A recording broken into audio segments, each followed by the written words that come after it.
This past December, I was at a Zen Buddhist temple in Kyoto, Japan. The head monk who would be guiding us through a meditation session was a man by the name of Reverend Takafumi Kawakami. You don't know how long it took me to pronounce that name? We drank ginger tea, sat in meditated silence, and soaked in the aura of the temple. As our time came to a close, Reverend Kawakami imparted some of his fundamental life lessons onto us. How to be interconnected with nature. How to live in a present and conscious existence. And interestingly, his theory that skill is luck.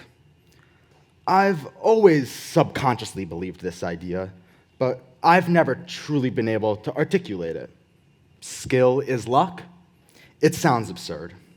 When most people think of luck, they think of fate, or fortune, or destiny. They don't think of skill, of having more luck because of the ability or mere belief you can accomplish something.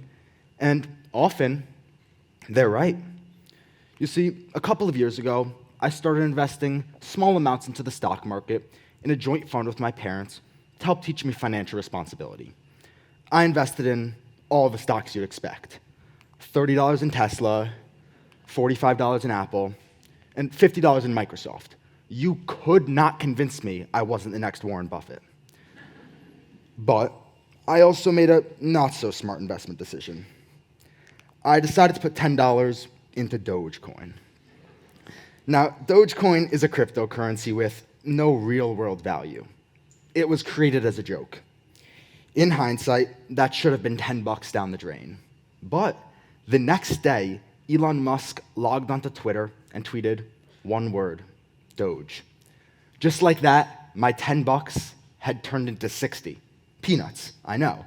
But to a 15-year-old, that was 30 bags of Takis. Those things are so good. It was complete chance. I invested on a whim. I won on a whim. That is the stereotypical version of luck.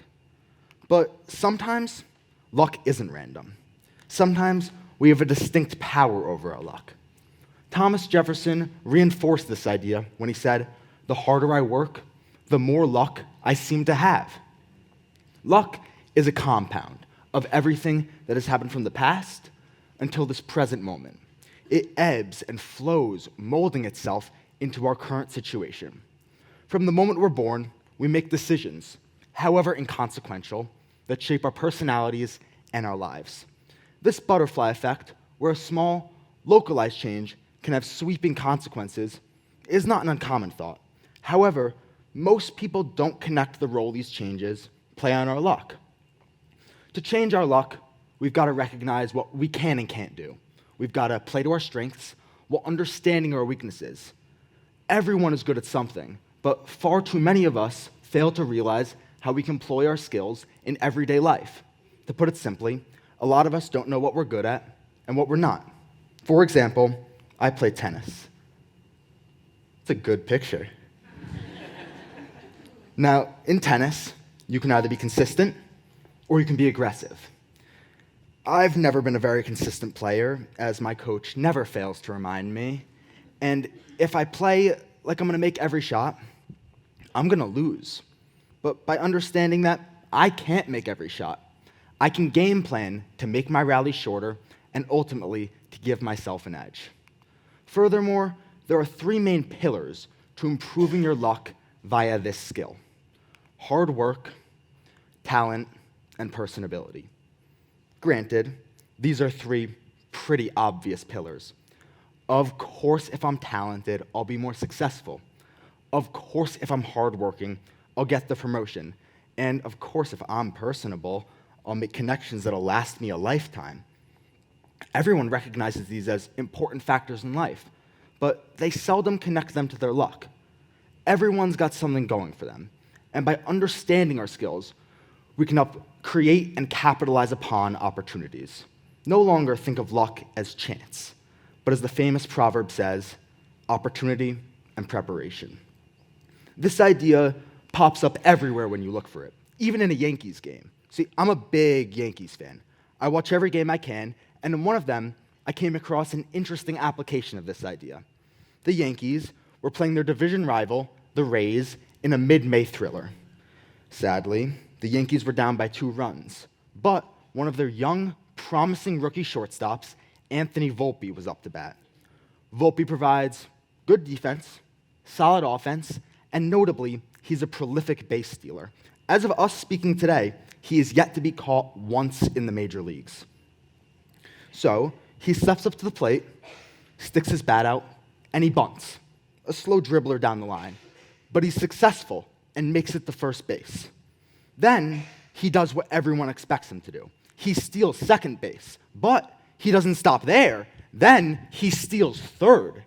Just like that, Anthony Volpe has put himself 90 feet away from home plate. The pitcher, obviously flustered, goes back to the mound, winds up, and throws his next pitch. It's wild, getting past the catcher, allowing Volpe to run in and score a run. 1-run game.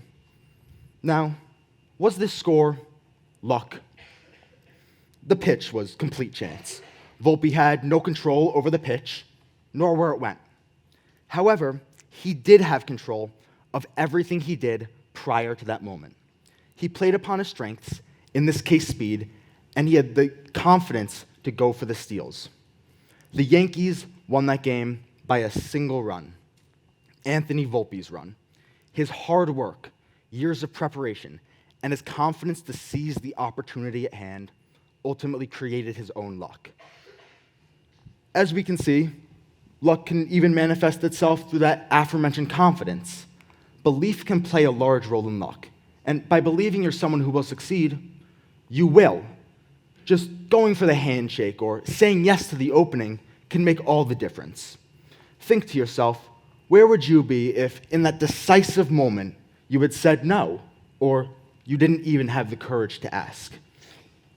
As the cliche quote that almost every second grade teacher has hanging in their classroom puts it, whether you think you can or think you can't, you're right.